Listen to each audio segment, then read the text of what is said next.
In this very session, I'm going to talk about Niguma Yoga practice on the particular practice about cleansing In Dharmic word, we call it Taji Ai Tongra, so the cleansing with the So there's in the Niguma tradition, we have, like an example, many of you are very much familiar with the 6 yogas of Naropa.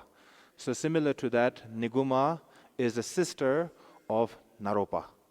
Okay, you have a Vajradhara, you have Telopa, you have Naropa. So the Niguma is a sister. Some historian, they say cousin, consort, different aspect is there. But just keep it open, no need to argue about this is the one, that is not the one. It doesn't make any difference if you don't practice. Yeah. If you don't practice, whether they're brother, sister, cousin, niece, does not matter. If you practice the Buddha's teaching sincerely from the heart, then there's a little bit of difference.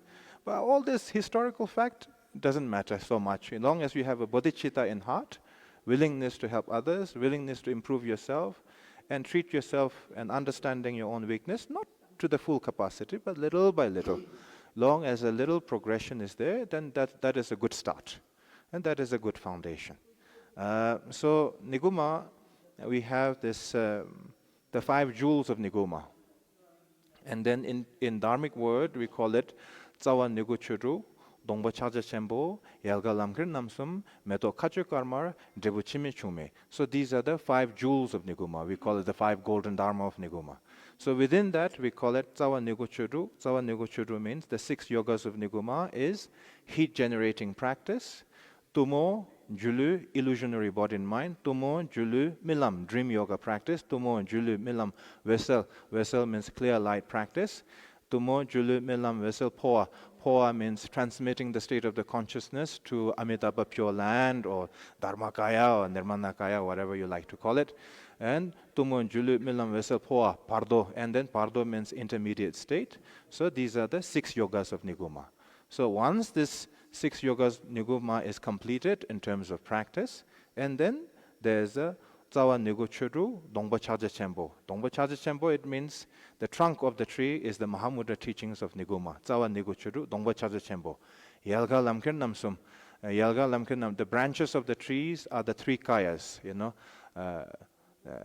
the guru, protector, and the deities carrying in your dharmic path inseparably, right?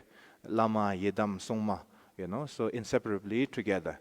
And then the flower in the tree is the red dakini and the white dakini. It's more to do with the subtle practice and transmitting the state of the consciousness, okay? Jibuchimichume, the seed within the flower, that is beyond death. So by that stage, the visualization becomes very subtle. You're almost visualizing a very small syllable, small light, and small rotation, very subtle. And then because you are getting very close to the non-duality state, right? Because when we are doing all the Ngondo practice, that is to reduce the ordinary rigid negativity. Once we overcome our rigid negativity, then we have to overcome our subtle negativity. In order to remove our subtle negativity, we need to recognize the fixation of the mind. Fixation of the mind can be loving your home, loving your family, loving your job, loving your clothes. These are ordinary fixation, which is nothing wrong. We will overcome that. Don't feel guilty. That's not something you need. Gradually, yeah. Because many people, when they become Buddhists, they feel regret, the moment they start, And then they think that changing clothes, changing place make them feel special. Yes, it is absolutely special. But the renunciation of the samsara, it's not how many times you change your clothes, how many places you change, or where you stay. The renunciation comes down to the awareness of the mind. Awareness, having a sense of self-reflection. If you don't have a self-reflection, whatever the clothes or the title you have on the forehead does not matter. It's all irrelevant, right? That's why we have many great religious figures, that we see nowadays, very engaging, close to people, so these are highly realized beings, and yet human quality at the same time, isn't it? So therefore the definition of the great master comes down to, like the Buddha Shakyamuni, right? With the great realization in heart, but yet very approachable, right? There's no secretary in middle, there's no Changzu in the middle. There's a person who has the reality of the suffering and wants to liberate, seeking answer. And there's a Buddha Shakyamuni in the front, has the answer, providing the logic and the reason without a blind faith, and having a practical approach and how to renounce the samsaric world. Right? That is the definition of being a Buddhist, isn't it? So, and now coming back to the Niguma teaching. So today, I'm going to share with you the cleansing of the A. So the cleansing of the A, in Dharmic word, we call it Tarje Ayetongra. So, Tarje Ayetongra is in the category of the Vajrasato. So many of you have a Nyingma, Saja, Gaju, Gelu, Chonang, so you have a many different religious background, isn't it? So the common ground that we have is that first we start with a preliminary, we start with the prostration, followed by Vajrasato practice. In the Niguma tradition, we do prostration, and then once the prostration is complete, or 100,000 or less, or whatever it is, depending on how dedicated you are, and then it's followed by cleansing of the A. So, cleansing of the A is very simple visualization, and any sort of practice, you need the three qualities. And I've been saying that when I go to different colleges throughout the country, I say the same thing, and I want to share that with you. When we say I visualize a deity, I visualize so-and-so object. There's three things. One is Nang la rangshim meba, sela tokba meba, dela shemba meba. So these are the three qualities. If you say, oh, I'm imagining green Tara, then no progress. Of course there's no progress, because you're imagining green Tara like your mother. Like, I miss my mother. If you think your mother, and then in that way, if you think that is the visualization or imagination, then there's no progress in the practice. Because you're fixated, you're imagining. In terms of imagining, you are correct. But in terms of the mental aspect, you are incorrect. So many people, they misunderstand because they think, oh, dabin gomjab gobes, like that. They think that, oh, now I have to. They almost become very much like, oh, I have to concentrate. I have to hold on to this. The moment you have that kind of a fixation, then the visualization practice does not help. So therefore, the three qualities are Nang la rangshim meba. It means you are visualizing a Buddha Shakyamuni, you are visualizing Guru Rinpoche, or whatever it may be, right? Whatever the deity may be, understanding the very appearance of the Green Tara or Buddha Shakyamuni is there, but simultaneously, the very nature of appearance, in the very nature of appearance is emptiness. Do you understand? Are you following? Right? So you're not saying, I miss my mother, I miss my father. Right? You're saying, I'm visualizing a green Tara to benefit myself, benefit all the sentient beings. Now, la ranshim meba, it means understanding there's an appearance, but in the very absolute nature of that appearance is emptiness. So you are visualizing a green Tara without any sense of ordinary fixation. Right? You're not imagining, you're visualizing. Nang la ranshim meba, sela tokpa meba. Sela tokpa meba, it means understanding the very visualization is there and understanding the distraction. So there's the ordinary distraction and subtle distraction. Ordinary distraction is somebody coming through the door, somebody look very beautiful, somebody smells very good, right? Something to do with the sensorial level, and these are the ordinary distraction which we react to. Subtle distraction is that we assume that we are doing good. And then meanwhile, our mind is all over the place. So that's in Turkey we call it ongju, right? So you have to recognize between the ordinary distraction and the subtle distraction. If you recognize the ordinary and the subtle distraction both, then only there's a progress in your whatever the practice that you may be doing, whether it's a Guru Yoga, whether it's a meditation, and so on, right? So the subtle distraction is when you say, I memorized the 7-line prayer of Guru Rinpoche, right? But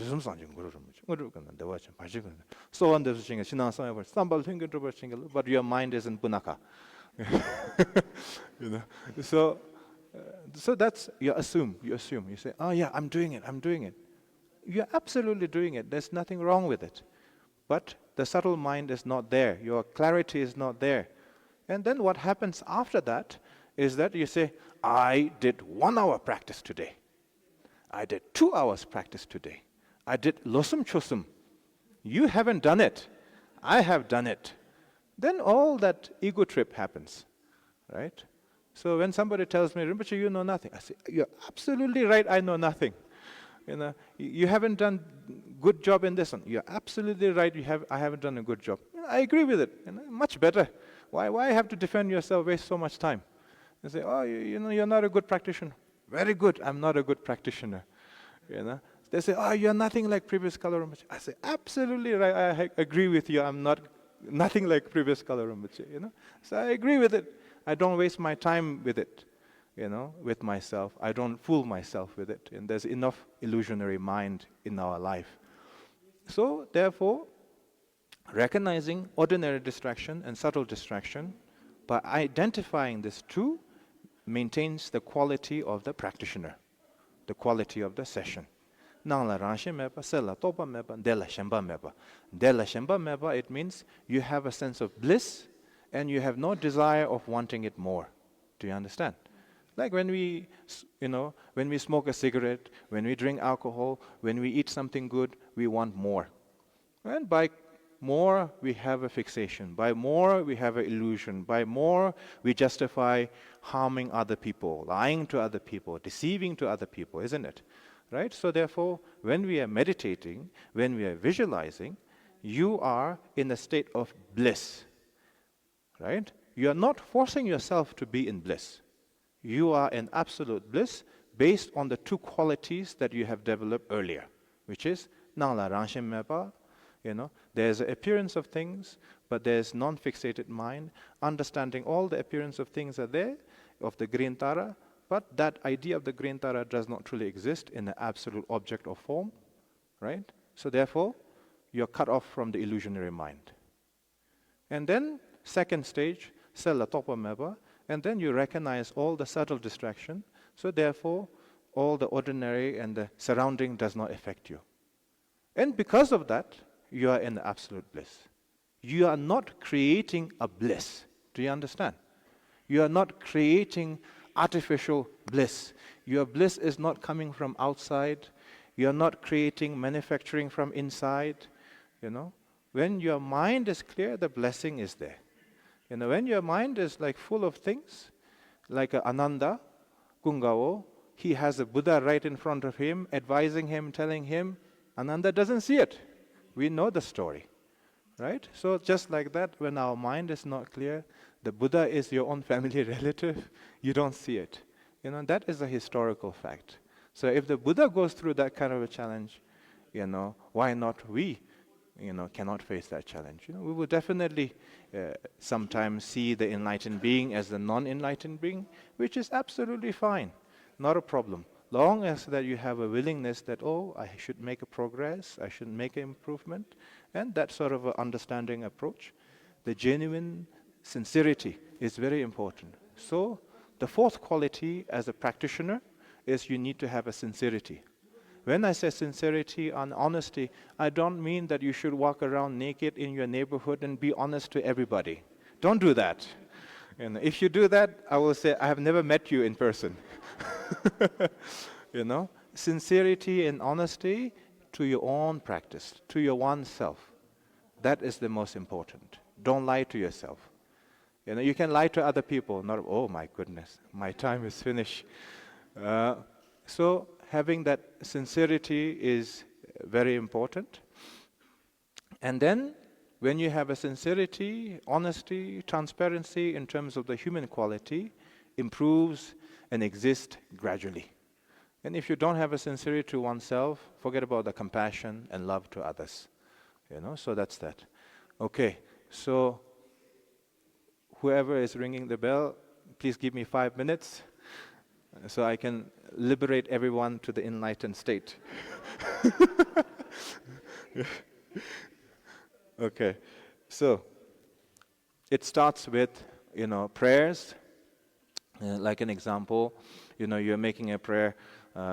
Whatever the practice you may be doing, you're saying, Sanje Chodan, Soke Chonamla, Chanju Badu, Dani Jabsuche, Dage Jinsu, Gibisonam, Drola Penje, Sanje Droparasho, Sanje Chodan, Soke Chonamla, Chanju Badu, Dani Jabsuche, Dage Jinsu, Gibisonam, Drola Penje, Sanje Droparasho, Sanje Chodan, Soke Chonamla, Chanju Badu, Dani Jabsuche, Dage Jinsu, Gibisonam, Drola Penje, Sanje Droparasho, like taking a refuge to the Buddha, Dharma, Sangha.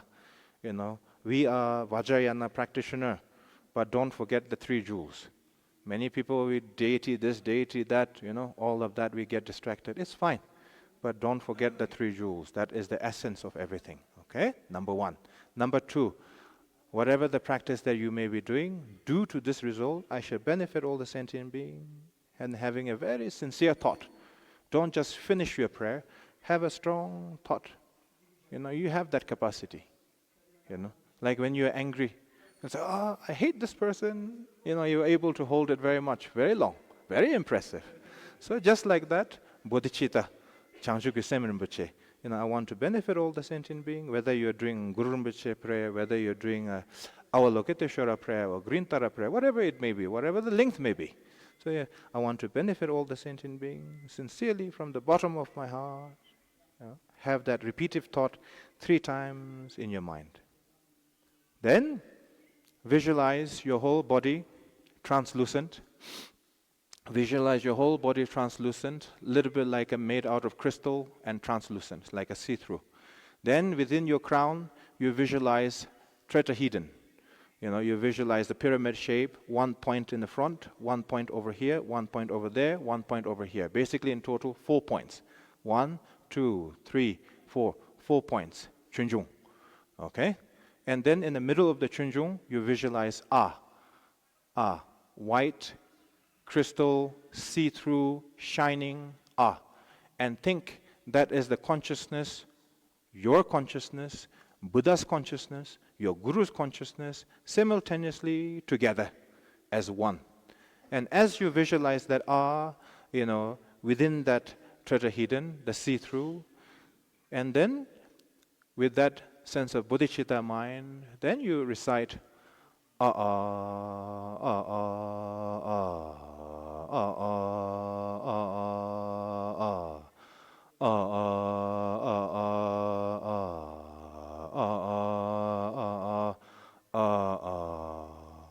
That's 1. So 21 times, right?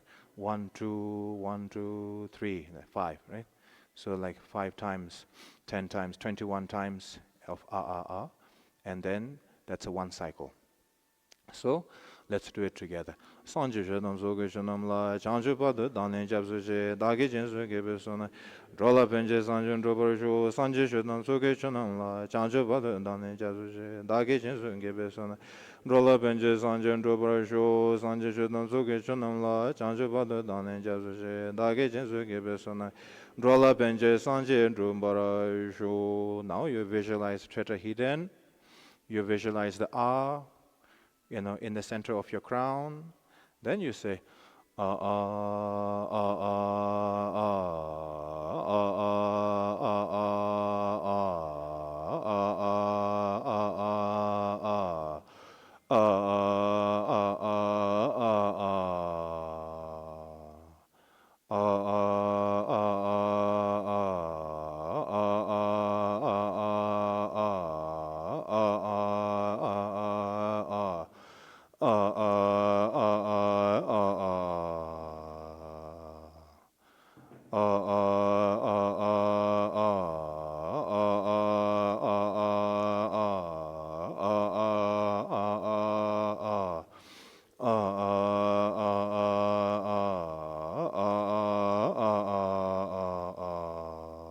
and then now think that nectar has been splashing and overwhelmingly from the and then the tetrahedron has been, the Chunjung has been filled instantly, and then went throughout the tetrahedron, throughout the body, and then cleanse all our negativity, our trauma, our suffering, our sickness, all of our karmic related as well.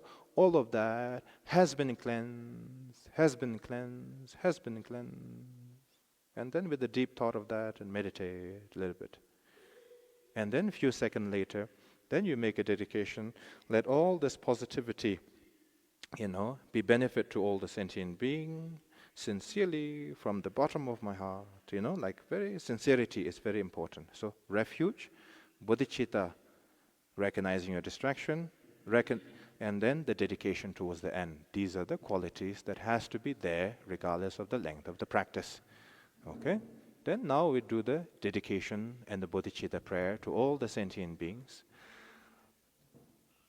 Sonamdi tamje zigwani, tomne nyebe drana bamje ne, gyalga naji, palan droba ye sebe sole, dro warasho, chanju semjo rinpoche, mage panam gejuji, geba nyamba me, kone kondu mbe warasho, semjen tamje dedan denjuji, ngendro tamje tatu tongbarasho, chanju semba kanda sasho.